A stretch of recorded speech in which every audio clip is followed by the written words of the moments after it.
Thank you to our sponsor, MBA Growth Partners. Hello and welcome to Studio 501c3. I'm your host, Kim Jones, CEO of the Nonprofit Village. We feature nonprofit organizations designated as 501c3 by the IRS because they provide a public benefit, and in many cases, your donations to them are deductible. Nonprofit Village and Montgomery Community Media are partners on Studio 501c3, and we proudly feature our county's excellent nonprofit programs and services. Today's featured nonprofit is Charity Connect, whose mission is to empower to serve by working with people to increase volunteerism. And with me to discuss how Charity Connect incorporates community service into more people's lives is founder and CEO Christin Caine.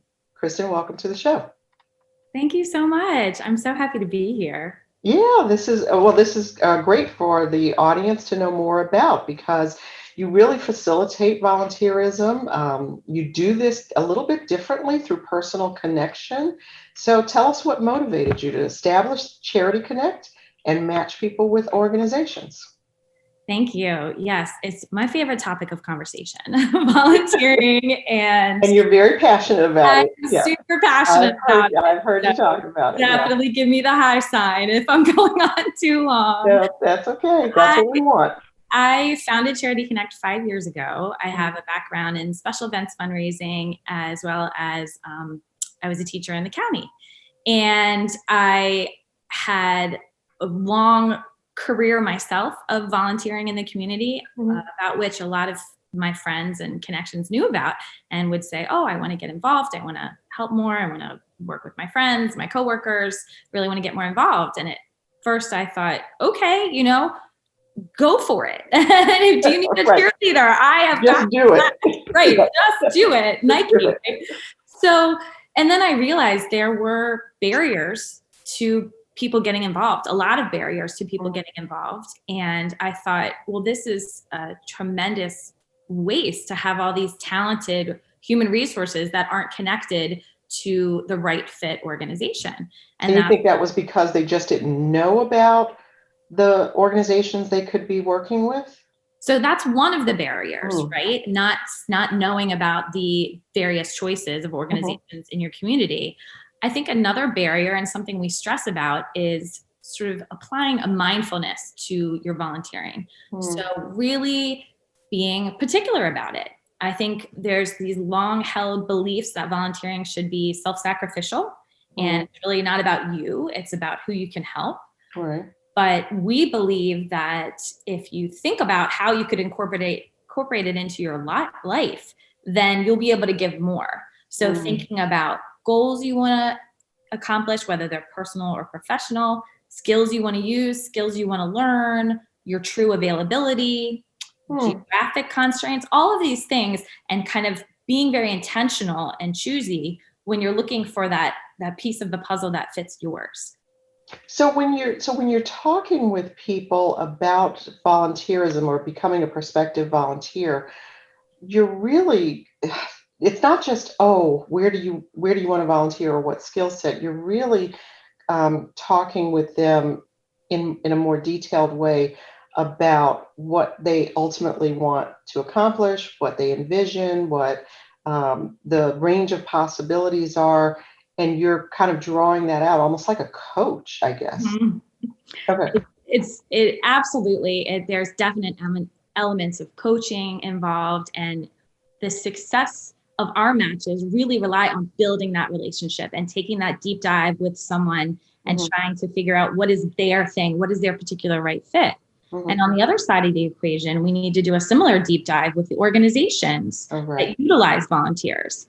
And what comes out of that, the brainstorming is phenomenal, right? And we oftentimes will match a volunteer to an opportunity that organization had never publicized or even thought about. So that's why we kind of say that we find or create volunteer opportunities, because sometimes it's that brainchild of having this person with this set of skills and these talents and these skills they want to build, and knowing that is what that organization is needed. So it's really tailored. So can you give us quickly a success stories, an example? Sure. We have to think about one of my favorites. I have so many. Well, I'll do a local one from Montgomery County, which was a woman that came to us after a career break to raise her children and wanted to get more, kind of back in the swing of things. And that's a professional goal that we focus on. We've done workshops about strategic volunteering and using volunteer opportunities to try out a new field, to brush up on your skills, things like that. So she had actually come to our workshop and felt kind of empowered from those tenets that we were expressing, and then decided to become a client. And we worked with her and learned about her skills and interests and made a match for her at Nourish Now. And it's exciting. Everyone's different. You picked up on that. It's very tailored and everyone's different. And sometimes I meet with a client and I say, oh, I have this opportunity, this opportunity, this opportunity. This particular meeting was that just, this has to work. It seems to be the best fit. It was one opportunity they had for her, which was to work at Nourish Now. And when I spoke to the volunteer coordinator there, I said, hey, this is what I see. This client has these operational skills, these big picture skills that she offers. She wants to learn social media skills. You guys run gangbusters there. And do you agree with me? Are we on the same page?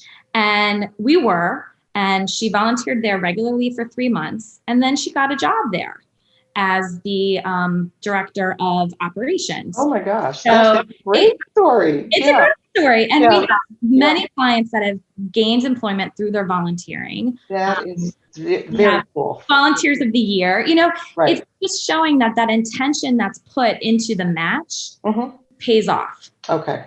Right. I'm going to stop you there because we're going to take a short break. But when we come back, I want to talk to you a little bit more about this strategic volunteering.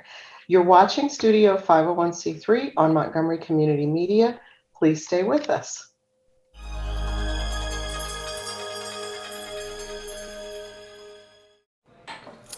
What do you think you're doing, Kevin? Was just gonna drive home. There are several warning signs present that you shouldn't be driving. Like hearing voices? Like your text to emoji ratio? Oh man, the selfies. Selfie, nailed it. We all have warning signs that let us know that we're probably not okay to drive. Mine is pretending to be your subconscious. Greg, come on man, let's put a ride home.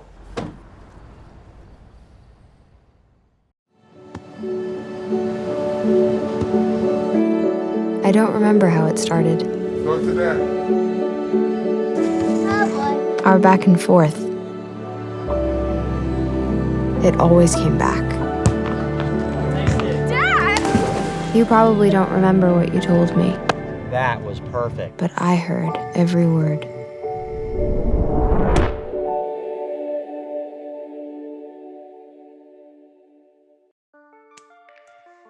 COVID-19 has hit our community real hard. We're dying from coronavirus at almost double the national rate. If we come together, we have the power to save what matters to us, our Black lives. There's power in protecting your loved ones. There's power in wearing a mask and social distancing. There's power in knowing the facts and using your voice. Let's fight COVID-19. Visit bethepowerofus.org.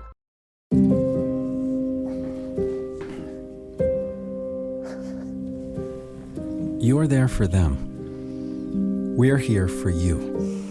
Find free care guides at aarp.org/caregiving.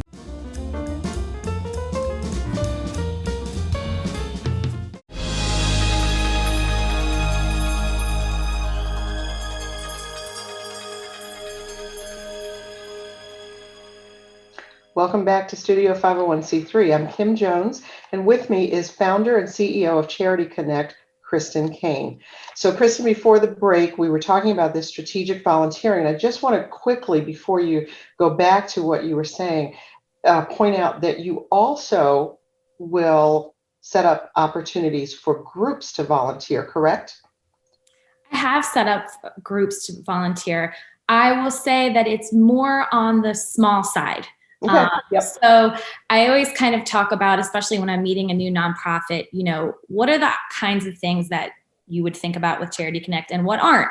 I definitely keep promoting this honest communication. Sure. And when I meet a nonprofit and they say, "Oh, I'm so excited to meet you. I have a golf tournament and I need a bunch of volunteers." And I say, "I'm not your girl." Yeah. That's not what we do.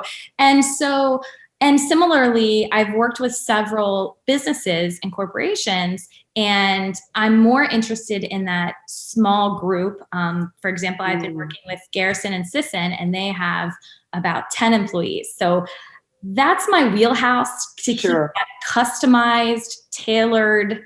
And that makes sense. That makes a lot of sense, that because this is so personalized and so, like you said, intentional, that, this is not the right vehicle for, okay, we're going to place 500 volunteers. But I want to ask real quick, are there fees involved in the placement of volunteers or organizations to volunteers? There is no fee to the organization, to the nonprofit, to work with us and partner with us. There is a fee for our clients. That's who we're providing the service to. Sure. So there's a $100 flat fee to work with us. And through the consultation, the suggested volunteer opportunities, and the facilitation with the nonprofit. Okay. And we kind of stick with you until you're happily volunteering, and often thereafter, because we become buddies. Okay. All right. So we've only got a couple minutes left, but do you want to talk a little bit more about your workshops and maybe even opportunities for people, excuse me, who are speakers of other languages? I'm so glad you asked about bilingual volunteers. That is something that almost every organization I work with is really in desperate need of. So that's a really important question. And as far as the workshops, I think it's my education background that makes me just love the workshops. We have given many informal and informal sessions. We've done Zoom coffee talks. We've talked, to huge corporations about mindful volunteering. And it's just, we always have aha moments, which I think are really important. And when you spoke earlier about corporations, I think my dream then would be to have a corporation work with us, to have us come in and talk about mindful volunteering to all of the employees, and then be able to do that one-on-one process with each of the employees to make a thoughtful match. I think that's really, it's a novel way of doing that, because so many corporations will think about employee engagement all as a big group. What one thing can our 1,000 employees go out and do all on the same day? And, and I think that a lot of people get more out of volunteering when, like you said, it's more personalized, it's more intentional. The volunteering is geared more to what they want to do. And if employees, want to do that. So we're about out of time, but I do want to make sure that we tell people to follow the social media. And that's all on your website. And I want to thank you, Christin, for connecting with us today from Charity Connect. To find out more about the programs and services, make sure to visit the website at charityconnect.us. Christin, thanks for being here today. Thank you so much. It was my pleasure. Studio 501c3 continues to be your resource on nonprofits in Montgomery County. I'm Kim Jones, CEO of Nonprofit Village. Join us next time on Montgomery Community Media for more of Studio 501c3.